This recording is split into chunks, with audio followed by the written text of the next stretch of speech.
So I hope you're starting to get the picture. In order to change the nerve to muscle connectivity in ways that will better serve you, you need a stressor during the actual training. Which particular stressor depends on your training goals. But that stressor is almost always going to be associated with inflammation. And then after the training, you want to try and get into a state of reduced inflammation.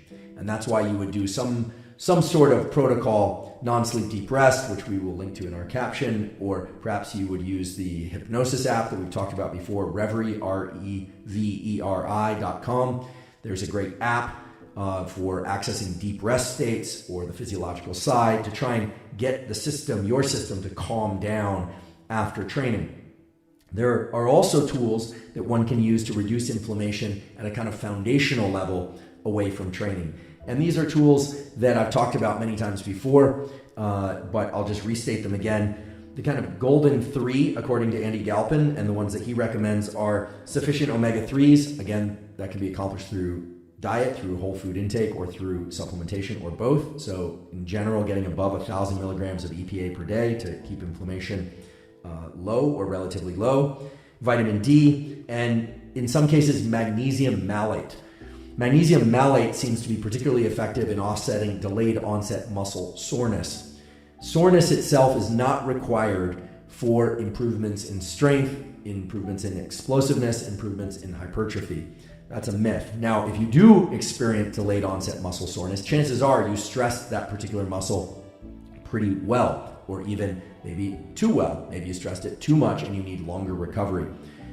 There's a total debate out there about whether or not you should train again when a muscle is still sore. I think the general takeaway is no, that means it's not recovered. And there are things, of course, like massage, like fascial release and things of that sort, sauna, cold, that can perhaps accelerate the movement from soreness to not sore.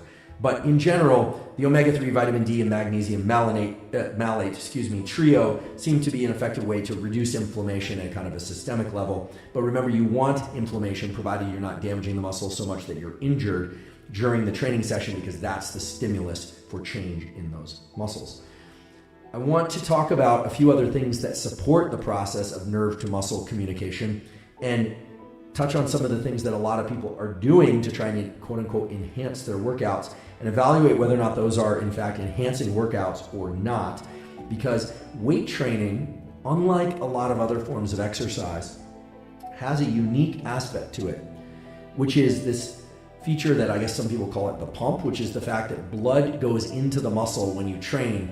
It's the only kind of training where you actually get a window into what the result might actually look like before you actually accomplish that result. So if you think about when you go out for a hard run, and let's say you go out for a 2-mile run, let's say your goal is to break, you want to do a sub 10 2-mile. Actually, when I went to university, I was running cross country my senior year of high school, and I wanted to walk on for the cross country team.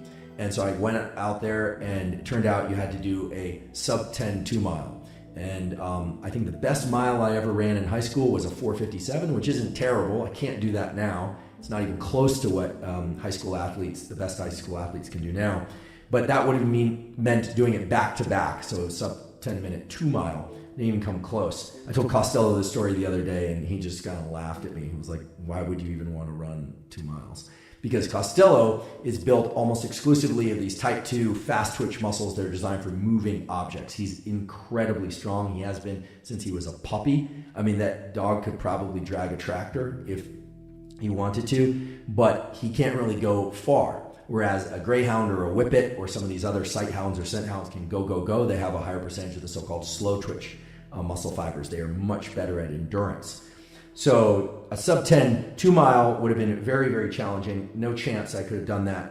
I don't think, even with a lot of training. But let's say that you want to improve your performance in a given type of exercise. Let's talk about some of the things that seem to work across the board to improve strength, improve hypertrophy, and improve nerve to muscle communication and performance. The first thing that's absolutely key for nerve to muscle communication and physical performance of any kind might not sound that exciting to you, but it is very exciting, and that's salt.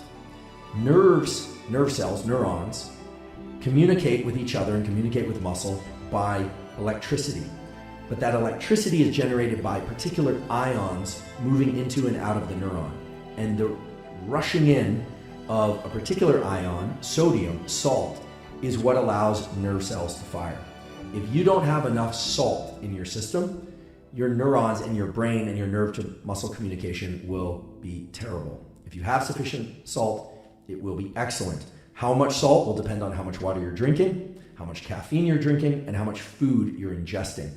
So, and whether or not you're taking any diuretics, how hot it is, etc., how much you're sweating. So you want to make sure that you have enough salt, potassium, and magnesium in your system if you want to perform well. I realize that salt isn't a very glamorous performance tool, but it is vital.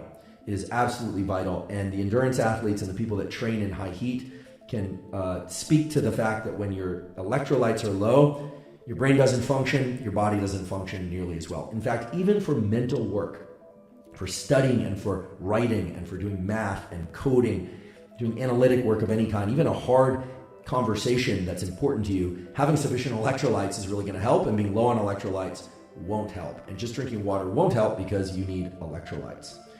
The other thing that's been shown over and over again in numerous well-controlled studies to improve muscle performance is creatine. Early on, there was a lot of controversy about creatine, but there are many studies. If you want, you can go to this website that everyone now knows I love, which is this free website, examine.com, that there are no fewer than 18 studies there, 66 studies, so 18 studies supporting that muscle creatine content can be increased by ingesting creatine. How much creatine? Well, I asked the experts, and they tell me that for somebody who's about 180 pounds, 5 grams a day should be sufficient or so.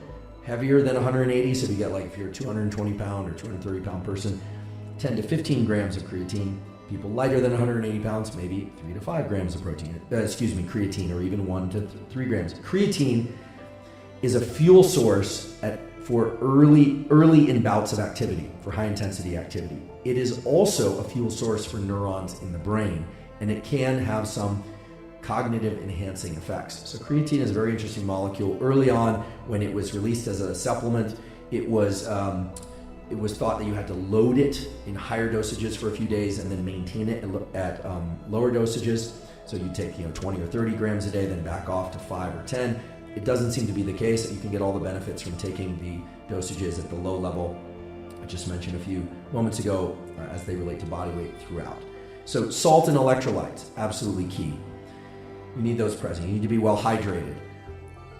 Creatine seems to have a performance-enhancing effect. There are 66 studies, showing that power output is greatly increased, anywhere from 12 to 20%. And this is sprinting and running and jumping as well as weightlifting by creatine. The ability to hydrate your body is improved by creatine because of the way that it brings more water into cells of various kinds. As an indirect effect, it can help increase lean mass because of the way that it brings more water into muscle, and probably also because of the way that if you get stronger, you can generate more force and generate more hypertrophy. It reduces fatigue. 7 studies have shown that it reduces fatigue. There are even some interesting effects on improving cognition after traumatic brain injury. Although that's a serious medical condition and situations, you absolutely should talk to a board-certified physician before adding anything or taking anything out of your current regimen. There are a few other effects that are interesting and notable, but the big ones are the ones that I referred to before about increased power output, etc. And I just want to emphasize that creatine can increase this hormone that we talked about in the testosterone episode, dihydrotestosterone, which is testosterone converted by 5-alpha reductase into dihydrotestosterone. It's the more dominant androgen in humans, leads to increases in strength and libido and so forth. It also can increase male pattern baldness. Some people, not everybody, experience some hair loss with creatine. Other people don't. Some people experience accelerated beard growth because basically DHT has the opposite effect on hair follicles on the face as it does on the scalp. Some people don't. Women who ingest creatine, there are essentially no data showing that it increases hair loss or facial hair growth. But of course, everyone is different. So you can go to examine.com, you can explore those studies. So creatine, definitely a powerful performance-enhancing molecule. The other one that personally I've never tried, but that seems to have very strong and well-supported effects, is beta-alanine. Now, beta-alanine is interesting because when you hear about weight training, you think about heavy deadlifts and bench presses, all that kind of stuff that people are doing. But beta-alanine seems to support exercise that is of slightly longer duration. So a mix of anaerobic and aerobic type movements. So these are physical performance in the 60 to 240 second range. So you can use your mind and kind of figure out, like things that weights of the that limit you to 8 to 15 repetitions. Cardiovascular exercise of the sort like rowing or sprinting, so interval work. It seems to help with that kind of work. So we're not talking about long runs, we're not talking about heavy deadlifts. The standard dose is somewhere between 2 and 5 grams. Again, as always, check with a doctor, make sure these things are safe for you. I'm not responsible for your health. You are. I don't say that just to protect me, I say that also to protect you. But it really seems to improve muscular endurance, improve anaerobic running capacity, reduce fatigue. There are even some interesting effects on reduction of body fat and improvements in lean mass. So creatine, beta-alanine, electrolytes, these are kind of the core 3 things that seem to improve performance and are well supported by the scientific literature. And in the earlier episode on supercharging performance, we talked about palmar cooling. That's certainly a performance enhancing tool. It's nothing you ingest. You're cooling your palms in a very specific way. That's very powerful. Now, what about for longer duration bouts of exercise? We've mainly been focusing on resistance training, but what about for long runs, long swims, these kinds of things? Well, it does seem that beet juice and ingesting things like arginine and citrulline can improve performance for those long bouts of exercise. That's mainly going to be due to effects of those compounds on vasodilation. It's going to open up the vasculature and allow more blood flow. Do note that things like citrulline and arginine can have some side effects, if you will. They can increase the likelihood of having herpes cold sore outbreaks on the mouth. The arginine is in the pathway by which, I don't know if people know this, but the herpes virus lives on neurons of the trigeminal nerve that innervate the lips and the eyes and the mucous membranes of the face. So this is the herpes type 1 simplex virus. The virus lives on those neurons and then periodically inflames those neurons, and that's what leads to the cold sore. It seems like arginine and citrulline can lead to increases in cold sores and canker sores and outbreaks of those kinds. So you want to be aware of that.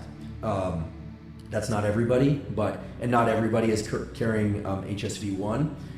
Just be aware that I think it's now 80 or 90% of people, by the time they are 12 years old, they've contracted HSV1. It's very contagious. And typically people will get one outbreak and then only under conditions of stress or heightened arginine or citrulline ingestion will have them later. Again, this is not necessarily an STI. This is a sexually transmitted infection. This is an infection that is passed very easily from mucous membranes just in terms of touching objects and things of that sort. Very common in the general population.